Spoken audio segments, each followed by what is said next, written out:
Stop! Bouge pas une seconde. Aujourd'hui, la série Samsung Galaxy S26 est enfin officielle. Et il y a des changements qui vont vraiment compter au moment de l'achat, surtout sur l'Ultra et sa nouvelle fonction de confidentialité.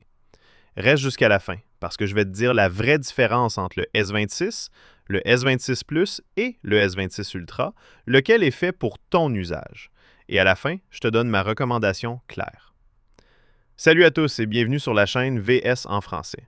Avant de commencer, mets un like et abonne-toi à VS en français, active la cloche.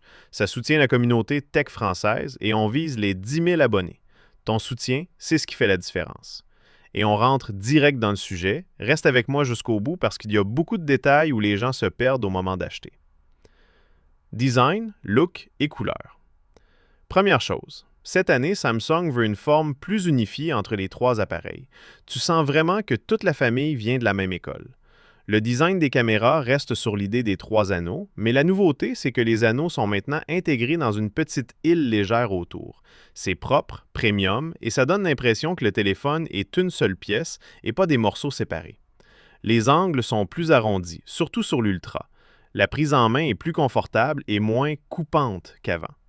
Les couleurs aussi sont unifiées sur les trois: cobalt violet, sky blue, noir et blanc. Et il y a deux couleurs exclusives au Samsung Store en ligne, Silver Shadow et Pink Gold. Et si tu fais partie des gens qui se soucient vraiment de la couleur, cette unification est cool parce que tu choisis ce que tu veux sans te bloquer à cause de la taille. Matériaux, châssis et poids. Un des plus gros changements cette année. Samsung a mis le cadre en Armor Aluminum sur les trois appareils. Donc l'Ultra n'a plus le titane comme avant. Soyons clairs. Certains vont dire que l'aluminium, c'est un pas en arrière. D'autres vont dire au contraire que c'est plus léger et plus agréable. Ce qui compte pour toi en tant qu'utilisateur. L'Ultra devient un peu plus léger et un peu plus fin par rapport à la génération précédente. C'est un petit écart, mais tu le sens surtout sur une longue journée. Et l'Ultra est aussi un peu plus long et un peu plus large. Et souvent la raison, c'est que les bords sont plus arrondis pour garder une grande surface d'écran. Le Plus est à peu près sur la même taille et le même poids que la génération précédente. Et le S26 normal a un peu augmenté en taille et en poids parce qu'il passe à un écran plus grand. Écran, taille et définition. On arrive à l'écran parce que beaucoup de gens achètent juste sur la taille. Le S26 passe à un écran de 6,3 pouces au lieu de 6,2. Le S26 Plus reste à 6,7 pouces. Le S26 Ultra reste à 6,9 pouces. Les trois sont en Dynamic AMOLED 2X, donc la qualité de base est excellente. La définition change. Le S26 est en Full HD+, alors que le Plus et l'Ultra sont en QHD, donc plus net, surtout si tu lis beaucoup, si tu édites ou si tu fais attention au texte. Et le Plus est, en netteté, le plus élevé entre les trois. Mais honnêtement, la différence avec l'Ultra ne va pas te changer la vie, sauf si tu scrutes vraiment. Et un point important cette année, les trois passent à des dalles 10 bits au lieu de 8 bits, donc des dégradés plus riches, surtout sur les photos et les vidéos. La fonction Privacy Display sur l'Ultra.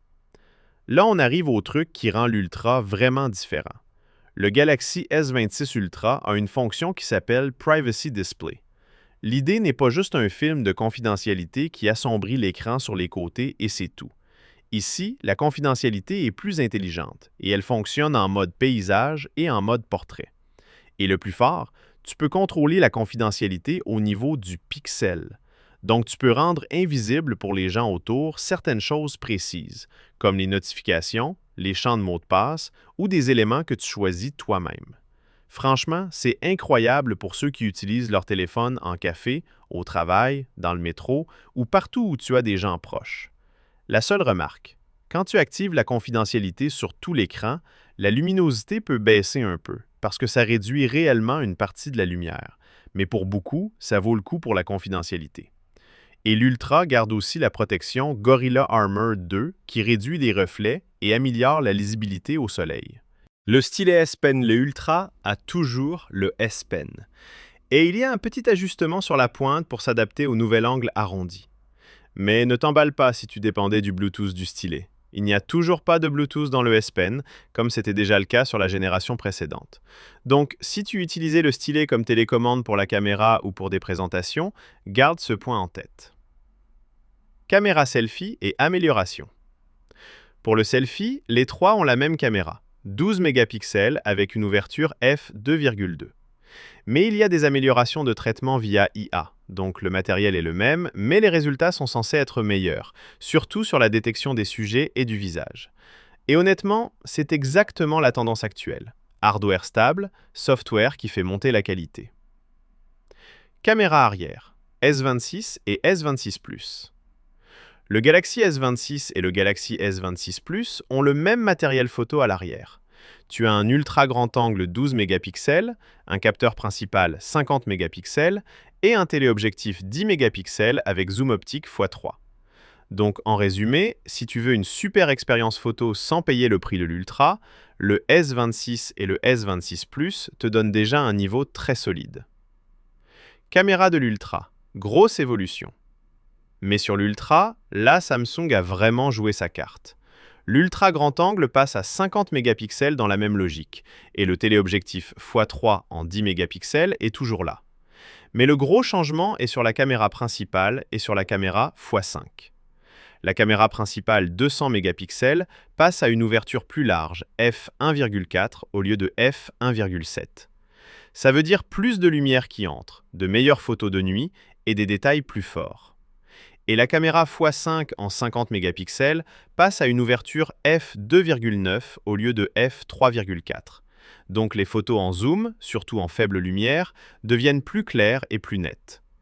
Et il y a aussi de nouvelles lentilles pour réduire le flair, le voile/éblouissement quand tu as une source lumineuse forte face à l'objectif. Vidéo et nouveau format d'enregistrement. Si tu t'intéresses à la vidéo, l'Ultra a des améliorations claires. Il y a un Super Steady amélioré avec un meilleur leveling et un horizon lock, donc il stabilise l'horizon et corrige les vibrations même si tu bouges beaucoup, en utilisant les données gyro et accélération en temps réel. Et il y a un nouveau format d'enregistrement qui s'appelle ABV. L'idée, filmer en clip de 5 minutes en gardant une haute qualité et un rendu quasi lossless, même si tu modifies plusieurs fois. C'est parfait pour le montage et les gens qui créent beaucoup de contenu au téléphone. Performance et processeur selon la région. On parle performance parce que c'est une question qui revient tout le temps. Le Galaxy S26 Ultra a le Snapdragon 8 Elite Gen 5 for Galaxy partout, donc pas de version différente selon les pays. Mais pour le Galaxy S26 et le Galaxy S26 Plus, l'histoire change selon le marché. Aux États-Unis, en Chine et au Japon, c'est le Snapdragon 8 Elite Gen 5 for Galaxy. Et dans la plupart des autres marchés, c'est l'Exynos 2600.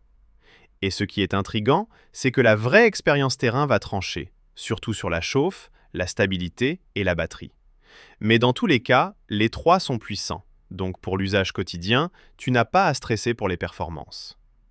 RAM, stockage et options. La RAM est à 12 Go sur les trois. Mais si tu prends l'Ultra en version 1 Teraoctet, là la RAM passe à 16 Go. Et l'Ultra est le seul qui propose le 1 Teraoctet de base. Le S26 et le S26 Plus ont 256, 512 et 1 Teraoctet.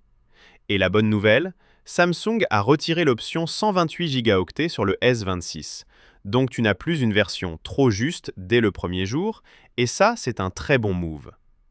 Refroidissement sur l'Ultra. L'Ultra met aussi l'accent sur la température. La chambre à vapeur a été repensée pour mieux dissiper la chaleur, et Samsung parle d'une amélioration d'efficacité de dissipation. C'est important pour ceux qui jouent à des jeux lourds, filment longtemps ou utilisent le téléphone comme outil de travail toute la journée. Système et mise à jour. Les trois sortent avec Android 16 et One UI 8,5 directement. Et Samsung continue sa promesse de 7 générations de mise à jour système et sécurité. Donc tu achètes en étant tranquille. Ton téléphone peut tenir des années sans te sentir dépassé. Galaxy IA, Samsung continue à fond.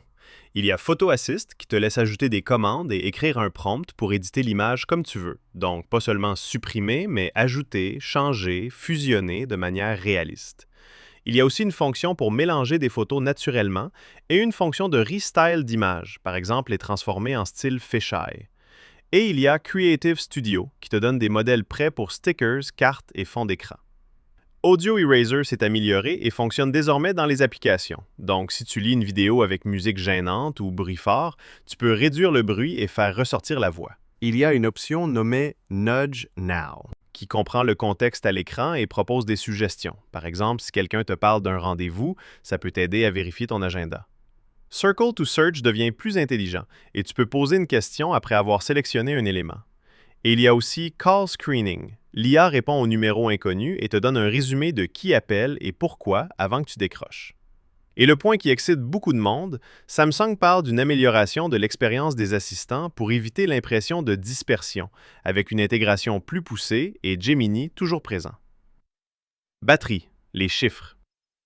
La batterie a une bonne nouvelle et une nouvelle normale. Le Galaxy S26 monte à 4300 mAh au lieu de 4000 mAh.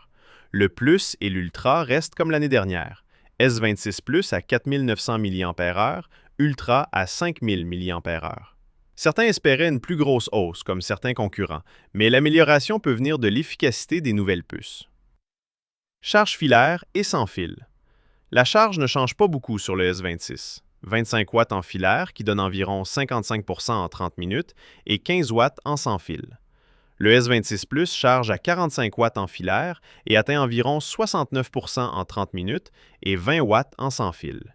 Et l'Ultra devient le plus rapide en charge filaire dans l'histoire des Galaxies, avec jusqu'à 60 watts en filaire et environ 75% en 30 minutes et jusqu'à 25 watts en sans fil. Et les trois supportent Wireless PowerShare, donc tu peux recharger des écouteurs ou une montre sur le dos du téléphone.